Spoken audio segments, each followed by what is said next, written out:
আসসালামু আলাইকুম। সেই দিন সকালবেলা ঘুম থেকে উঠে বন্ধুর বাসায় যেতে নজরে আসলো এটা, কিন্তু কাছে গিয়ে দেখলাম এটা একটা বেশ পুরনো রেডিও যেটা পাকিস্তান আমল থেকে সচল।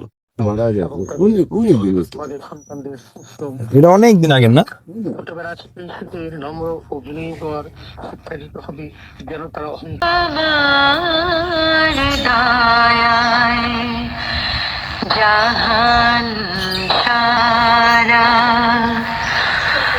আলোক পেলো চাঁদ সিতারা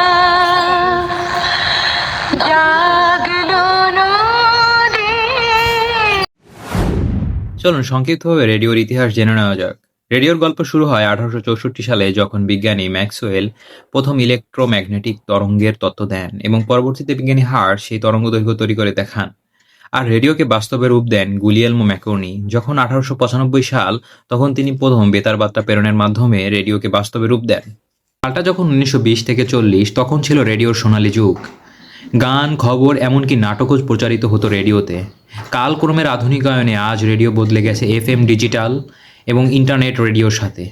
আজ বিজয়ের মাসে মহান মুক্তিযুদ্ধের সাথেও রয়েছে রেডিওর এক নিবিড় সম্পর্ক। তৎকালীন সময়ে ইন্ডিপেন্ডেন্ট বেঙ্গল রেডিও নামে যাত্রা শুরু করে এবং পরবর্তীতে যা স্বাধীন বাংলা বেতার কেন্দ্র নামে পরিবর্তিত হয়। স্বাধীন বাংলা বেতার কেন্দ্র, যার ভূমিকা ছিল মহান মুক্তিযুদ্ধে অনস্বীকার্য। আপনারা এই ধরনের ভিডিও পেতে চ্যানেলটি সাবস্ক্রাইব করে পাশে থাকতে পারেন।